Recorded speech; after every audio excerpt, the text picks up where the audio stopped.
but I saved the best for last. They don't fall in love. Everyone I dated ever. Hello everyone. It has been some time since I last recorded a video, so this feels a bit odd. But welcome to my channel. My name is Kirsten and this is another book club episode. This video is a bit late. And I also have 4 books instead of 5. This is becoming a trend and I think I'm actually gonna adjust it. I'm not gonna be able to read 5 books a month anymore. Already 4 books a month is quite a challenge, a fun challenge, but a challenge indeed. And now that I'm working full time and biking to work instead of going there by tube, I don't have like extra 20 minutes a day in the tube to read, so for a book club it is. And when you're watching this, I recorded this like yesterday, so this is a super up-to-date video, and I had an accident last Wednesday, so if I am a bit slower than usual, then you know why. I'm a bit tired, but I'm doing alright, so yeah, can't really see anything besides like my hands. So it is time for 4 wonderful books and another sip of my homemade kombucha before we get started. I also am wearing a completely new outfit, by the way. This is a dungaree by Uniqlo and a t-shirt by Another Stories, and normally I kind of only buy secondhand, but it has become summer here in Holland and I don't have any summer clothing. This is not necessarily very summery, but today is actually quite a cold day and I still want to wear it, so oops. Anyways, so the first book is How Emotions Are Made by Lisa Feldman Barrett, The Secret Life of the Brain. Now, this book actually took me a long time, and a couple of people who had read this book before told me that apparently this book had changed the psychology world, and I was expecting like a lot of like weird stuff, but it wasn't necessarily that groundbreaking for me. The main thing, without giving too many spoilers, is that there is, like, take the emotion anger for example, there is no single anger feeling. Every individual is different, every type of anger is different. It consists of diverse reactions in the body. Initially the book starts about the origin of feelings, what feelings are, how they're made, what science believed were the origins of feelings, and how she researched feelings in a different way, approached it in a different way, and then found new theories. And it starts from children, how they express and feel their emotions, to adults, but it even in one chapter goes into dogs and animals, and like, do they experience emotions, how does it work for those creatures, etc. And in the book there are plenty of graphics and illustrations which I found very useful. So for example, neurons, but also obviously the brains. To be honest, I was quite shocked about the quality of the pictures, about the images, because they're not very clear, but oh well, I can't be too picky.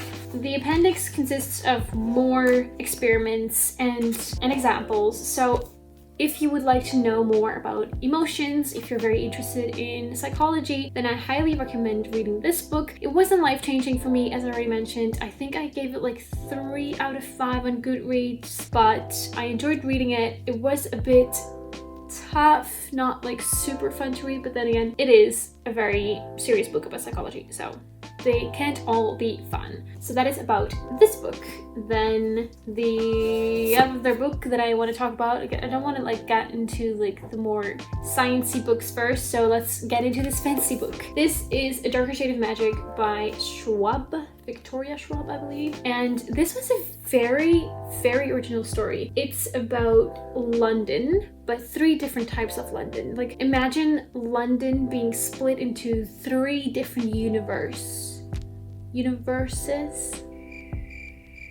Anyways, there are 3 different types of London in 3 different worlds, and they don't all know that the different Londons exist. And once upon a time there were actually 4 Londons, but dark magic took hold of London number 4, the Black London. And in order to keep that peace, they have closed off that 4th London, the Black London, and there are only a couple of people who can still cross between worlds, because once upon a time there was an open entrance for people with magic to cross between the 3-4 different types of London, but only 2 people now have access to do that. And this book follows one of those 2 magicians, and he accidentally comes into the possession of a stone that was originally from Black London, and he needs to bring it back. There are lots of people chasing him. They want that stone because it possesses that magic. And in the end, a lot of things happen, and it's a really good story. And obviously he meets a girl. They don't fall in love, but they actually sort of help each other out. She's human, or at least she appears to be 100% human. I don't think she is, but we never really got the answer to that. And she's actually the stabilizing factor for him because he's also drawn to that black magic, even though he doesn't want to. So it's a very interesting book. It's super original. I liked the way that it was written. I think I finished it in like a week. And yeah, if you like fantasy, if you want something a bit different than usual, then I can highly recommend this book. And the third book is even more different. This is The Big Reset by Willem Middelkoop. Yes, I read it in Dutch, but actually it was first published in English, and then there was a request for the Dutch copies. So the English title is, I think, still like The Big Reset. Anyways, Willem Middelkoop is an economist, an entrepreneur, and he believes that gold and like silver and copper and everything are the way forward for the world. He explains in this book in different chapters. So the way that this is actually written is question, answer, question, answer, question, answer. And then there are a couple of chapters, but it's not like a one big story. He keeps on answering questions. And he tells it in a very interesting way. He explains his vision very clearly. He also includes a lot of explanations and quotes of other people, very important people like former heads of the central bank, etc. So this, for me, I borrowed this from a friend because I was very interested in his vision, and I'm not really sure, like, not necessarily if I believe him, but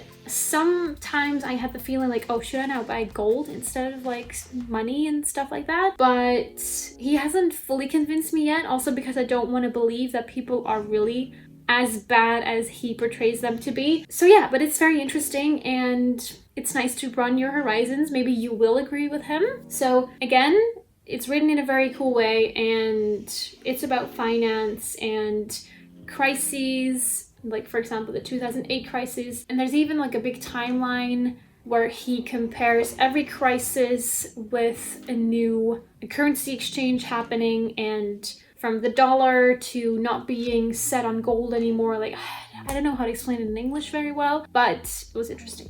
So that is book number 3. We're going quite fast through this book club, but I mean, we have 4 books only from now on, so oh well. But I saved the best for last. This was such an interesting book. Ever since I laid eyes on it on someone's Instagram, maybe Deliciously Ella's or Hazel Wallace, Dr. Hazel Wallace, their Instagrams, but this, wow, it's attached by Dr. Amir, Levine, and Rachel Heller. And if you don't know what the attachment styles are, you're going to be blown away. I knew like very basic parts about the attachment styles, but this still blew me away. So attachment styles is basically how we as humans attach ourselves to others, the type of bond that we create with a person. And there are 3: anxious, secure, and anxiety. And in this book, they explain all 3 different types of attachment styles. Then they explain that none of them is necessarily bad noise, but you need to know whether you're the same attachment style or a different one, how to respond to those people. And this book perfectly explains the needs of every single attachment style. Like people with an anxious attachment style, how should you respond in order for them to not freak out? And many more examples like that are given. So they go into the 3 attachment styles, what their characteristics are, how to approach them, and even looking at different situations. And then obviously also about the secure attachment style, that is kind of like not, I don't want to say the best. In the end, a secure attachment style is the most easy to hang out with for an anxious attachment style, and a insecure avoidant attachment style. My head is being a bit messed up. And obviously there is a test at the beginning of the book where you can see for yourself what attachment style you have. And I was kind of scared to have an anxious attachment style because I am very emotional, but obviously it's not necessarily bad. And this book has really taught me that there isn't a bad attachment style. By the way, I am secure.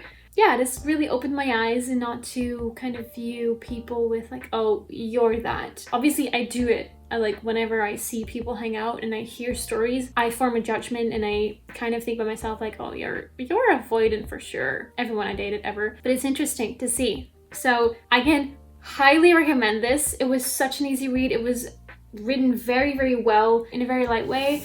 And those were the 4 books of this book club episode. If you have any recommendations for me, please hit them in the comment section, drop them in the comment section, hit the subscribe button, and see you next week for a new video.